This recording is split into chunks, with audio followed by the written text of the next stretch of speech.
नमस्कार।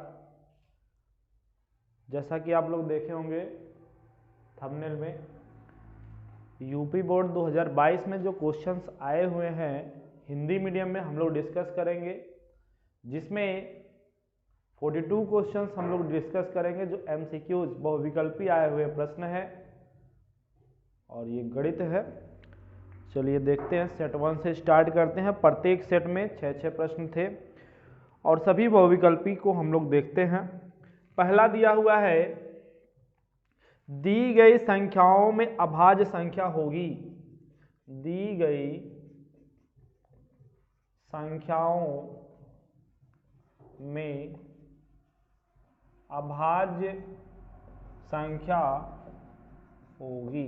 ये पहला प्रश्न है सेट नंबर 1।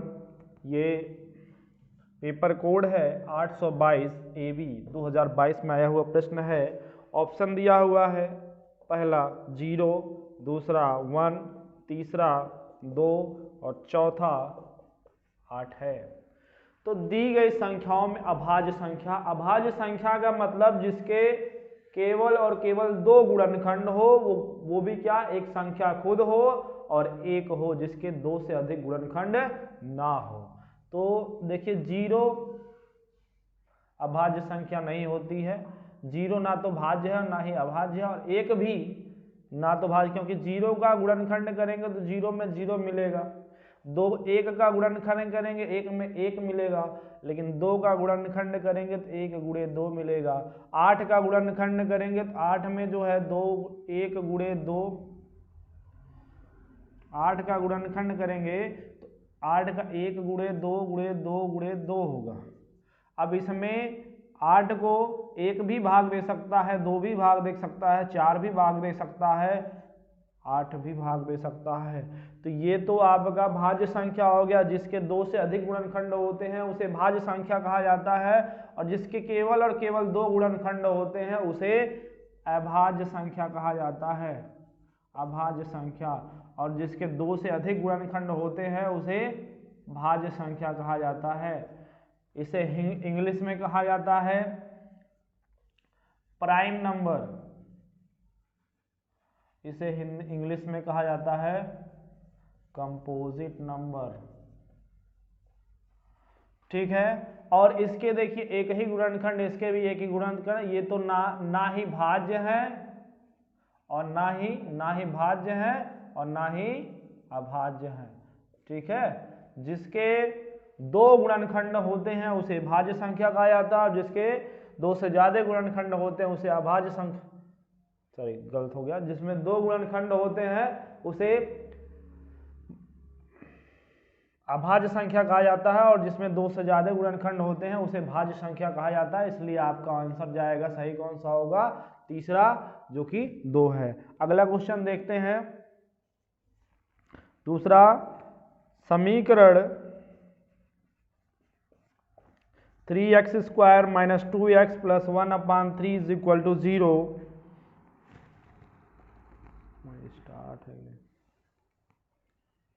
3x² - 2x + 1/3 = 0 का विविक्तकर होगा। ऑप्शन दिया हुआ है 3, 2, 1, 0। ये आपके पास ऑप्शन दिया है 3, 2, 1, 0। तो विविधकर के लिए आपको पता है, अगर ax² + bx + c = 0 दिया है तो इसका जो विविधकर होता है उसे d से लिखा जाता है, और d = b² - 4ac होता है। तो यहाँ पर d बराबर निकालेंगे, ये हो गया a, ये हो गया b और ये हो गया c। तो b² - 4ac करेंगे, b का मान यहाँ पर कितना है, -2 है। -2 का स्क्वायर -4 × a का मान कितना है, 3 है, और c का मान कितना है, 1/3 है। तो देखिए माइनस का स्क्वायर प्लस हो जाएगा, और 2 का वर्ग कितना हो जाएगा, 4। 3 से 3 कट जाएगा, 4। d बराबर कितना आ गया, 0। विविधकर कितना आ गया, 0। इसका मतलब आपका ऑप्शन सही है दूसरा। सॉरी दूसरे का चौथा ऑप्शन सही है। अगला क्वेश्चन है, अगले क्वेश्चन की तरफ पढ़ते हैं, तीसरे क्वेश्चन की तरफ। साइन ए बराबर 3/5 है, तो कॉस ए का मान बताना है आपको। कॉस ए का मान क्या होगा ये बताना है। ऑप्शन दिया हुआ है 5/4, 4/5, 5/3 या 4/3। कौन सा ऑप्शन सही है ये आपको बताना है। ठीक है, तो देखिए साइन ए बराबर 3/5 है, तो आपको ट्रिपलेट पता होना चाहिए। ट्रायंगल बनाएंगे, sine theta is equal to perpendicular upon base लंब बटे परपेंडिकुलर अपॉन हाइपोटेन्यूस होता है, लंब बटे कर्ण होता है। तो ये 3 है, ये 5 है, तो आधार पता करना है। तो कर्ण का वर्ग आधार का वर्ग बराबर होता है कर्ण का वर्ग माइनस लंब का वर्ग। तो 5 का वर्ग 25, 3 का वर्ग 9, 25 में से 9 घटेगा 16, और 16 का वर्गमूल ले लेंगे तो यहाँ पर कितना आ जाएगा 4। और कॉस ए बराबर कितना हो जाएगा आपको पता होना चाहिए, लाल बटे कक्का बताया गया है, जिसमें ये होता है साइन, ये कॉस, ये टेन, कॉट, सेक, कोसेक। तो साइन थीटा बराबर, जैसे साइन था, साइन बराबर लंब बटे कर्ण, लंब हो गया आपका 3 और कर्ण क्या है 5, तो 5 हो गया। और यहाँ पर पाइथागोरस फार्मूला लगाया जाएगा, तो आधार का वर्ग बराबर कर्ण का वर्ग माइनस लंब का वर्ग हो जाएगा। और कॉस पता करना है, तो कॉस आधार बटे कर्ण होता है, तो आधार आपका 4 है और कर्ण कितना है 5 है, तो 4/5 आपका ऑप्शन हो जाएगा सही। ठीक है, इसी तरह आगे बढ़ते हैं, इसको मिटा दिया जाए, अगले क्वेश्चन की तरफ बढ़ते हैं। पूरे सभी क्वेश्चन को इसी वीडियो में कंप्लीट करना है। अभी इस सेट 1 का 3 क्वेश्चन हो चुका है। क्वेश्चन नंबर 4 की तरफ बढ़ते हैं। दो समरूप त्रिभुजों के क्षेत्रफल, दो समरूप त्रिभुजों के क्षेत्रफल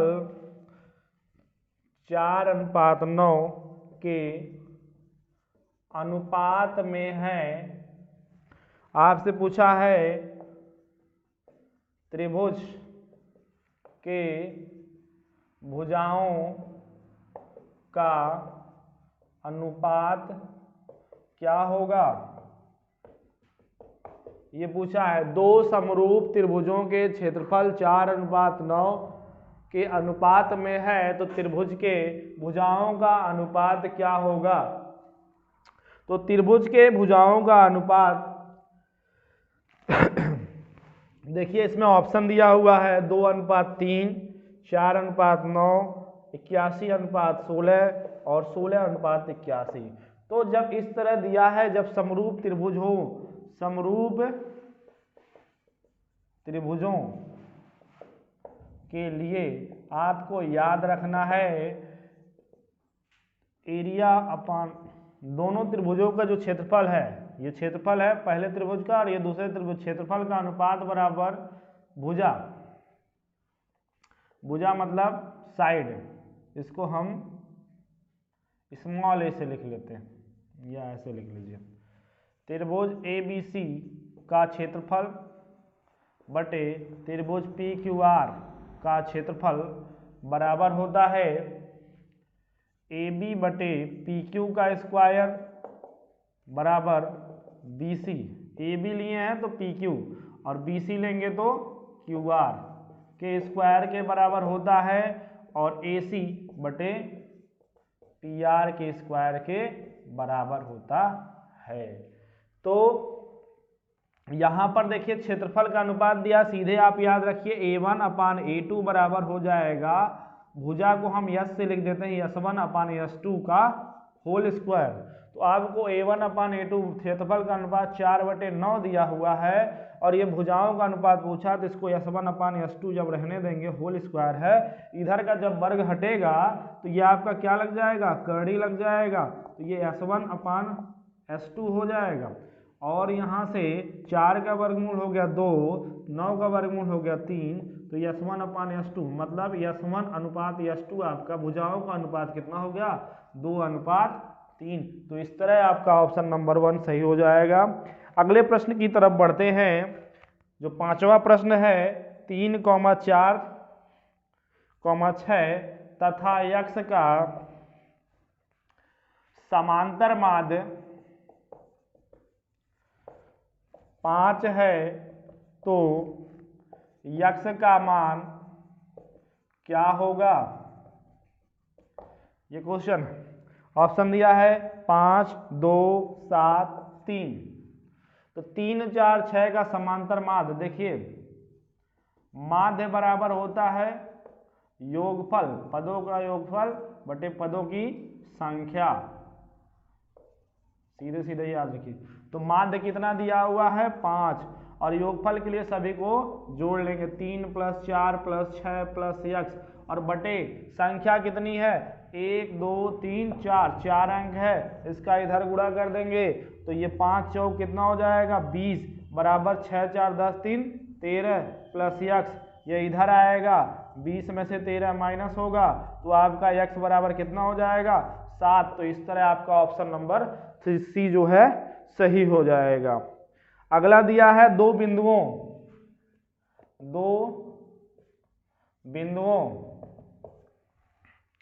2,3 और 4,1 के बीच की दूरी क्या होगी?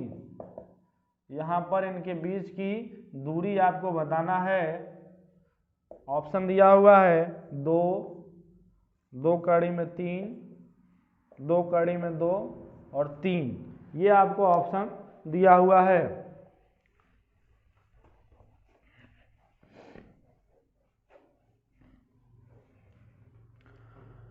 तो देखिए दूरी अगर x1, x2 तथा x1, y1 और एक बिंदु ये है और एक है x2, y2, दो बिंदु हैं, इनके बीच की दूरी d है, तो इसका सूत्र होता है दूरी बराबर x1 - x2 का whole square plus y1 - y2 का होल स्क्वायर, अथवा इस फार्मूले को आप ऐसे भी लिख सकते हैं कि दूरी बराबर होता है कड़ी में x2 - x1 का whole square plus y2 - y1 का होल स्क्वायर, इस तरह भी लिखा जाता है। तो दो बिंदु यहाँ पर देखिए x1 दिया हुआ है 2 और y1 दिया हुआ है 3 और x2 दिया हुआ है 4 और y2 दिया हुआ है 1। तो दूरी बराबर हो जाए कड़ी में x2 - x1, x2 कितना है 4, x1 कितना है 2 होल स्क्वायर, y2 कितना है 1 और y1 कितना है 3 होल स्क्वायर। तो 4 में से 2 जाएगा 2 का वर्ग प्लस 1 में से 3 जाएगा तो -2 का वर्ग, तो यहाँ पर 2 का वर्ग 4 प्लस माइनस का वर्ग होगा तो प्लस हो जाएगा और 2 का वर्ग यहाँ कितना हो जाएगा 4 हो जाएगा, तो d बराबर कड़ी में 8 आ जाएगा। और 8 का जब फैक्टर करेंगे 2 × 2 × 2 तो यहाँ पर जोड़ा बनेगा, तो ये 2 बाहर हो जाए कड़ी में 2। तो कौन सा ऑप्शन सही हो जाएगा? तीसरा ऑप्शन आपका हो जाएगा इस तरह सही। तो ये हम लोगों ने सेट 1 का सभी 6 क्वेश्चन कर चुके हैं। अब इस तरह हम लोग बढ़ते हैं सेट 2 की तरफ, जो 2022 के पेपर में आए हुए क्वेश्चन हैं। अब ये दूसरा सेट जो है इसका जो कोड है, इस सेट का कोड जो है 822 AW है, 822 AW है, जिसका पहला प्रश्न है बहुविकल्पी का संख्या 156 का अभाज्य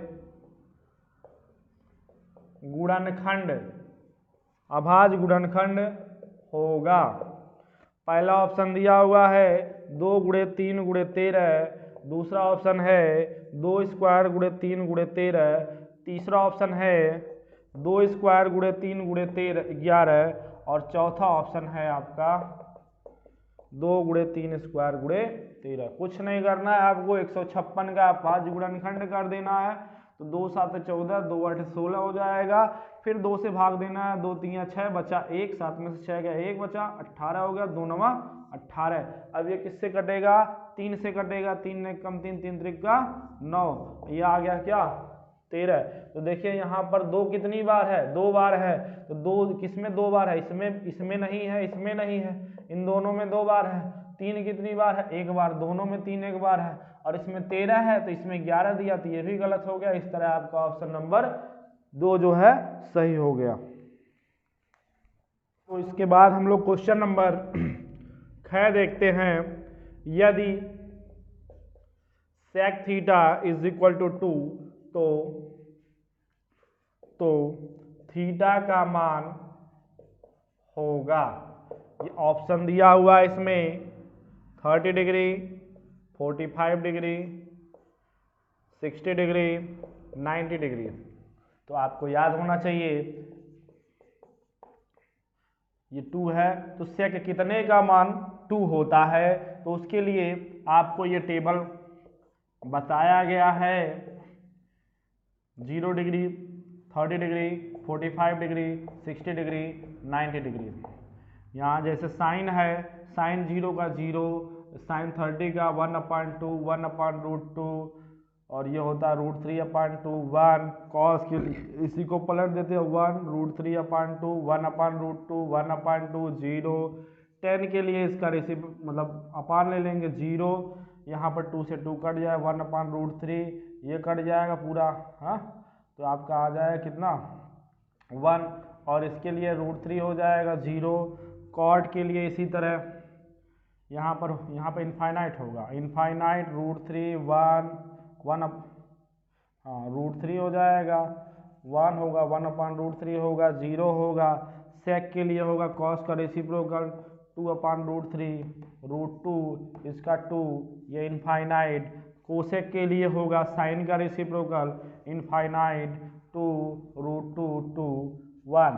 तो आपसे पूछा गया सेक 2, तो सेक 2 देखिए, सेक 2 किसका होता है 60 अंश का, तो sec theta is equal to यहाँ पर लिख देंगे सेक 60 अंश, तो थीटा बराबर सीधे सीधे 60 अंश आ जाएगा। ये टेबल आपको लर्न कर लेना है अच्छी तरीके से, ज़्यादा कुछ नहीं, साइन का लर्न कर लीजिए, उसी के कॉम्प्लीमेंट्री को चेंज कर देंगे तो कॉस पता चले। साइन 90 है तो वही कॉस 0 का, साइन 60 का जो होगा वो कॉस 30 का, साइन 45 जो वही कॉस 45, साइन 0 का जो होगा वही कॉस 60 का होगा, सॉरी साइन 30 का जो होगा वो कॉस 60 का होगा, साइन 0 का जो होगा वो कॉस 90 का होगा। ये इस तरह आपको इसको याद कर सकते हैं। अगले प्रश्न की तरफ हम लोग बढ़ते हैं। एक प्रश्न में ज़्यादा समय ना देते हुए कम समय में ज़्यादा चीज़ें सीखेंगे, और पूरे एक्सप्लेनेशन के साथ क्वेश्चन को करवाया जा रहा है, जिसे अच्छी तरीके से एक बार में ना 2 बार 3 बार देखिए इस क्वेश्चन को। ये प्रीवियस ईयर क्वेश्चन है, इसमें से अक्सर क्वेश्चन जो है रिपीट होते हैं, केवल नंबर और डिजिट बदल दिया जाता है, टाइप्स क्वेश्चन सेम ऐसे ही रहते हैं। तो आपको अच्छी तरीके से पहले इसको पढ़ लेना है। हम लोग पहले एमसीक्यूज कर रहे हैं, फिर उसके बाद 1 लाइनर क्वेश्चन करेंगे, फिर और बड़े बड़े क्वेश्चन जो है हम लोग सब पूरा मतलब प्रीवियस ईयर पेपर पूरा 2022 का डिस्कस कर लेंगे, फिर 20 का करेंगे, 19 का करेंगे, ठीक है।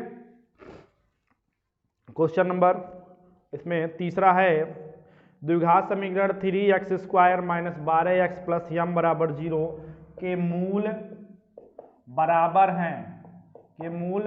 हैं, तो m का मान होगा। यम का मान क्या होगा?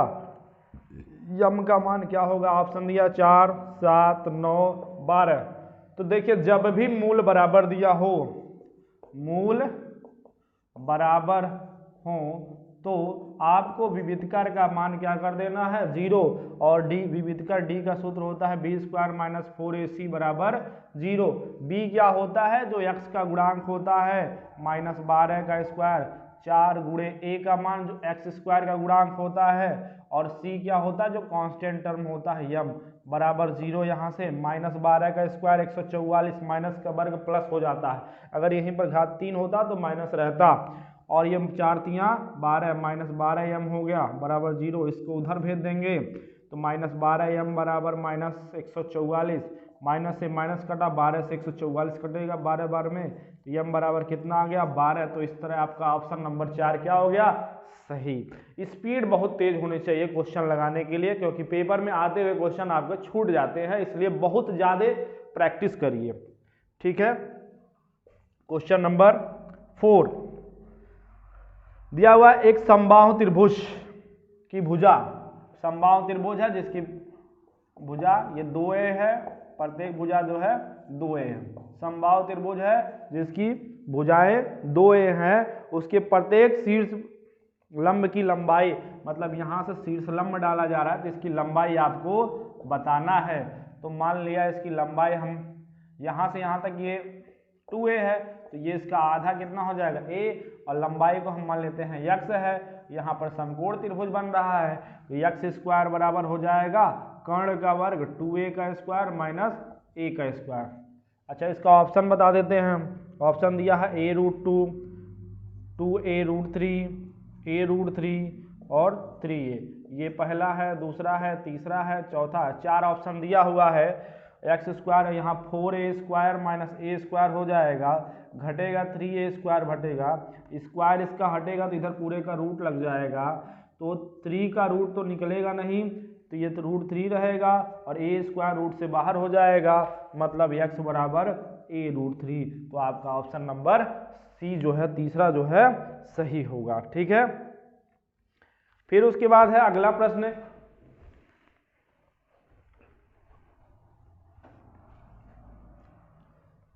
अगला प्रश्न है 1 से 10 तक की धनात्मक सम संख्याओं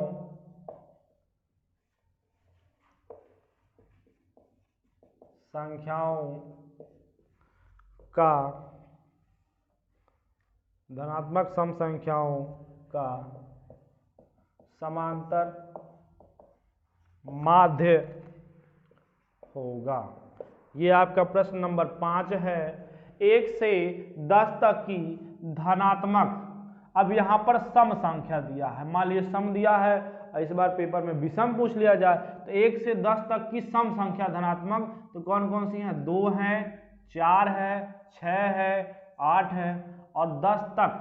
10 को भी इसका मतलब क्या लेना है, लेकिन यहीं पर अगर 10 के बीच ले देता, 1 से 10 के यहाँ पर अगर बीच अगर हो जाता तो ये 10 को आप नहीं लेते, लेकिन 1 से 10 तक दिया है तो 1 से 10 तक में टोटल 10 भी आपका शामिल होगा। इसका क्या पूछा गया है? समांतर माध्य। अच्छा, ऑप्शन नहीं बताया गया, ऑप्शन इसमें है 2, 4, 6, 5। समांतर माध्य पूछा गया। समांतर माध्य बराबर अभी पीछे बताया है, अगले सेट में पीछे वाले में योगफल बटे संख्या। तो कितनी संख्याएं हैं? 5 संख्याएं हैं, तो ये हो जाएगा 6 4 10, 10 10 20, 8 2 10, 30 बटे 5 और 5 से भाग देंगे, 5 6 30, तो कितना आ जाएगा? 6। तो आपका ऑप्शन हो जाएगा ये सही। लेकिन कुछ लोग गलती क्यों करते हैं, ये पेपर में क्वेश्चन क्यों बना है? क्योंकि 1 से 10 तक दिया है तो कुछ लोग जानेंगे ये सम संख्या नहीं देखेंगे, सीधे 1 से लेकर 10 तक जोड़ लेंगे और बटे में 10 कर देंगे, भाग देंगे, आंसर नहीं आएगा और उसमें जोड़ लेंगे। मान लीजिए देखते हैं, 1 से 10 तक जोड़ते हैं, 1 + 2 + 3 + 4 + 6 + 7 5 6 7 8 9 और 10 अपान आपका 10। तो देखिए यहाँ से यहाँ तक जोड़ेंगे ना तो आपका आ जाएगा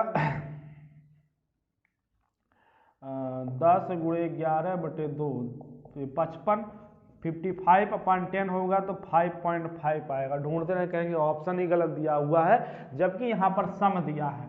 ठीक है, तो इसलिए ये ध्यान देना है, अगर विषम दिया रहेगा तो आपको 1 3 5 7 9 लेना होगा। ठीक है, आगे क्वेश्चन की तरफ बढ़ते हैं। इसका लास्ट क्वेश्चन है इस सेट का, छठा क्वेश्चन। प्रत्येक सेट में बहुविकल्पी के 6 क्वेश्चन है। छठा क्वेश्चन जो है, बिंदु दिया हुआ है P 2, -3 और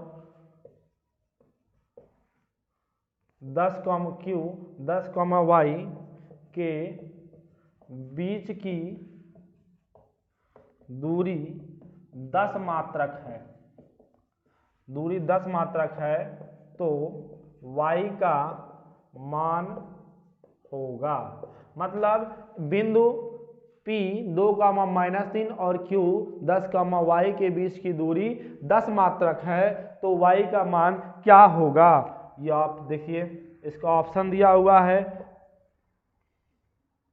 -3, 9, पहला ऑप्शन है। दूसरा ऑप्शन है -9,3, तीसरा ऑप्शन है 9,3, चौथा ऑप्शन है -9,2। तो देखिए करते हैं। यहाँ पर x1 बराबर 2 है, y1 बराबर -3 है। ये x1 y1 हो गया, x2 y2 हो गया। तो x2 बराबर कितना है 10 और y2 बराबर कितना है y, और दूरी d बराबर कितना है 10। दूरी बराबर होता है करड़ी में x1 माइनस x2 का whole square plus y1 minus y2 का होल स्क्वायर। तो दूरी बराबर क्या हो गया, x1 का मान कितना है 2, x2 का मान 10 होल स्क्वायर, y1 का मान -3, y2 का मान -1, y है ना तो -1 होल स्क्वायर, और यहाँ d की जगह पे रख दीजिए 10। ये 10 हो गया, और यहाँ पर 10 में से 2 जाएगा तो कितना बचेगा -8, -8 का स्क्वायर, और ये प्लस, इसमें माइनस दोनों में कॉमन ले लिया जाएगा तो 3 + y होल स्क्वायर हो जाएगा। तो 10 दोनों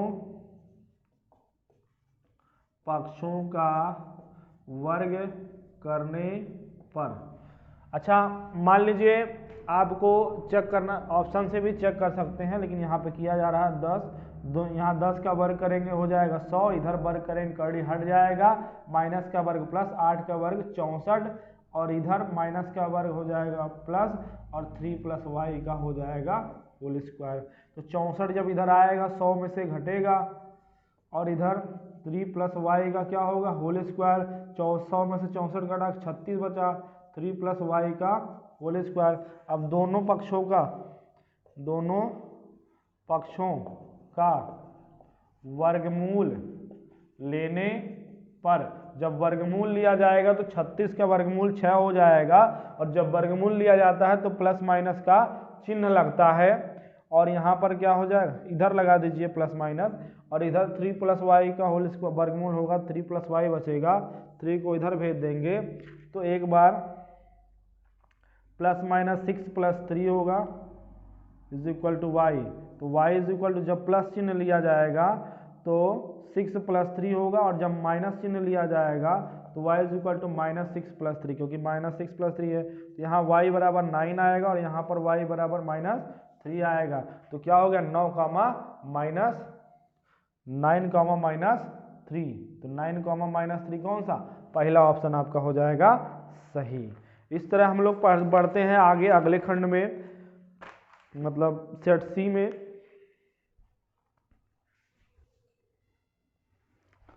आगे बढ़ते हैं, सेट 3 का पेपर कोड है 822 AX। इसमें पहला क्वेश्चन है, किसी धनात्मक पूर्णांक Q के लिए प्रत्येक धनात्मक समपूर्णांक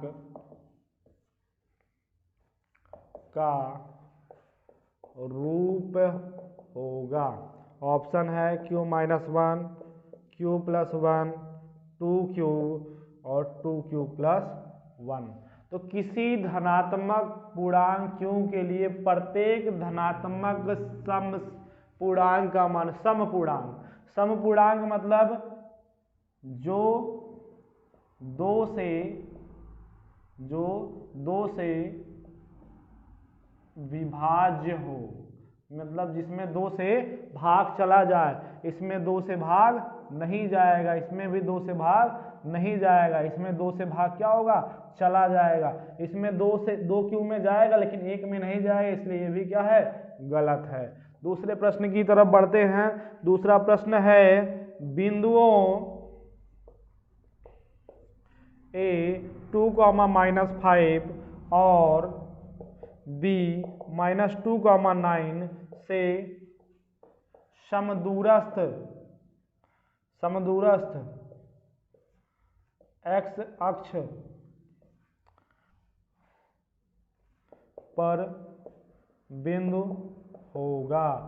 तो x अक्ष पर बिंदु, तो लिख, इसमें ऑप्शन दिया है -7, 0, -6, 0, -2, 0 और है 2,0। तो देखिए x अक्ष पर जो बिंदु होता है, x अक्ष पर कोई भी बिंदु है उस पर y का मान क्या होता है, 0 होता है। तो x अक्ष पर कोई भी बिंदु होता है उस पर y का मान क्या होता है, 0 होता है। तो आपको समदूरस्थ दिया हुआ है, माना x अक्ष पर बिंदु x, 0 है। समदूरस्थ है तो ये P है, समदूरस्थ AP और BP क्या होंगे, बराबर। जैसे ये P है x, 0, यहाँ पर A है 2,-5 और ये B है -2,9। समदूरस्थ मतलब दूरी उनकी क्या है, बराबर है √AP। तो इसको x1y1, इसको x2, इसको x1y1 कर लीजिए, इसको x2y2। तो x - 2 का होल स्क्वायर प्लस 0 -5 करेंगे माइनस, तो ये +5 का होल स्क्वायर। और इधर होगा x - 2 करेंगे तो x + 2 हो जाएगा होल स्क्वायर, क्योंकि माइनस है, माइनस फार्मूले का प्लस हो जाएगा। और 0 - 9 का होल स्क्वायर। दोनों साइड में स्क्वायर कर देंगे तो रूट क्या हो जाएगा, गायब। वर्ग कर देंगे तो कड़ी हट जाएगा। x - 2 का होल स्क्वायर और ये 5 का वर्ग 25, यहाँ x + 2 का होल स्क्वायर और इधर -9 का वर्ग 81। ठीक है। a - b का होल स्क्वायर लगाएंगे तो x² - 4x + 4 + 25, और यहाँ a + b का होल स्क्वायर लगाएंगे तो x² + 4x + 4 बराबर +81। x² से x² आपका क्या हो जाएगा, गायब। 4 से 4 हो जाएगा गायब। 4x को इधर लाएंगे तो -4x - 4x हो जाएगा और 25 उधर जाएगा तो 81 में से 25 घट जाएगा तो -8x हो जाएगा। और 11 में से 5 गया 6, 7 में से 2 गया 5, ये हो गया 56। 8 से भाग देंगे, 8 × 7 = 56। माइनस से दोनों तरफ गुणा करेंगे तो इधर प्लस और इधर क्या हो जाएगा, -7। तो बिंदु आपका हो जाएगा -7,0। तो -7,0 आपका कौन सा ऑप्शन, पहला ऑप्शन हो गया सही। ये क्वेश्चन हर साल कई बार पूछा गया है, पिछले बार ही नहीं और भी पीछे कई बार पूछा गया। सब दूरस्थ वाला कंडीशन बहुत ही इंपॉर्टेंट है, इसको आप लोग रट लीजिए कैसे लगाया जाएगा। क्वेश्चन नहीं रटना है, मेथड रटना है। क्वेश्चन रटेंगे तो गलत हो जाएगा, डिजिट हल्का सा भी चेंज होगा तो दिक्कत हो जाएगी। ठीक है। अगला क्वेश्चन है तीसरा, दो समरूप त्रिभुजों की संगत भुजाएं का अनुपात S1/S2 दिया हुआ है 9/4। आपसे पूछा है त्रिभुज के क्षेत्रफलों का अनुपात बताइए। ये पीछे क्वेश्चन करवाया गया है। दो त्रिभुजों के संगत भुजाओं का अनुपात 9/4 है। और ये कैसे त्रिभुज है, दो समरूप त्रिभुज है। समरूप त्रिभुजों के लिए भुजाओं का अनुपात दिया है। इस बार क्षेत्रफल का अनुपात पूछा हुआ है। ऑप्शन दिया हुआ है 2:3, 4:9, 81:16 और 16:81। तो देखिए A1/A2 बराबर होता है S1/S2 का होल स्क्वायर। A1/A2 बराबर हो जाए S1/S2 कितना है, 9/4 का होल स्क्वायर। तो 9 का स्क्वायर 81 हो गया, 4 का स्क्वायर 16 हो गया। A1/A2, A1 रेशियो A2 आपका आ गया 81:16। तो आपका ऑप्शन नंबर तीसरा हो गया सही। अगले प्रश्न की तरफ बढ़ते हैं हम लोग, चौथे प्रश्न की तरफ। चौथा प्रश्न कहा गया है, यदि cos² थीटा बराबर 1/2 हो तो sin² थीटा बराबर क्या होगा। ऑप्शन दिया है 1/4, कड़ी में 3/2, 1/2, 1/2। तो देखिए आपको एक फार्मूला पता होना चाहिए, sin² theta plus cos² theta बराबर होता है 1। sin² theta plus cos² theta बराबर होता है 1। तो sin² theta plus cos² theta का मान दिया हुआ 1/2, 1/2 बराबर 1। तो sin² थीटा बराबर ये उधर ट्रांसफर होगा, 1 में से 1/2 घटेगा। तो sin² थीटा बराबर 2 - 1/2। तो sin² थीटा बराबर इस तरह आ जाएगा आपका क्या, 1/2। तो आपका ऑप्शन कौन सा सही हो जाएगा, 1/2 वाला हो जाएगा सही। लेकिन यहीं पर पूछा होता साइन थीटा का मान बताइए तो वर्गमूल लेना पड़ता, तो 1/2 में 2 हो जाता सही। अगले क्वेश्चन की तरफ बढ़ते हैं। 2 क्वेश्चन इस सेट के और हैं। फास्ट इस तरह इसलिए पढ़ाना पड़ रहा है क्योंकि वीडियो बहुत लंबी हो जाएगी और लग रहा है कि 2 वीडियो में पढ़ाना पड़ेगा, इसको हो नहीं पाएगा, बहुत ज़्यादा लंबा हो जाएगा। अगला 5वां क्वेश्चन है, ये दिया हुआ है, यहाँ पर ये 7 सेंटीमीटर है और ये भी आपका 7 सेंटीमीटर है। यहाँ पर 60 अंश का कोण बना हुआ है। OAB का परिमाप पूछा गया है। ऑप्शन दिया है 64/3 सेंटीमीटर और बी है 26 सेंटीमीटर। ए ऑप्शन है, ये बी ऑप्शन है। सी ऑप्शन देखिए 64/5 सेंटीमीटर और डी ऑप्शन है 19 सेंटीमीटर। तो देखिए आपसे परिमाप पूछा गया, मतलब किनारे किनारे की लंबाई पूछी गई है। तो परिमाप के लिए OAB का परिमाप, ये दूरी कितना 7 सेंटीमीटर, ये दूरी कितना 7 सेंटीमीटर और यहाँ पर चाप की लंबाई बराबर होता है, चाप की लंबाई बराबर होता है कितना कोण, यहाँ पर θ/360 गुणे 2πr होता है, 2πr।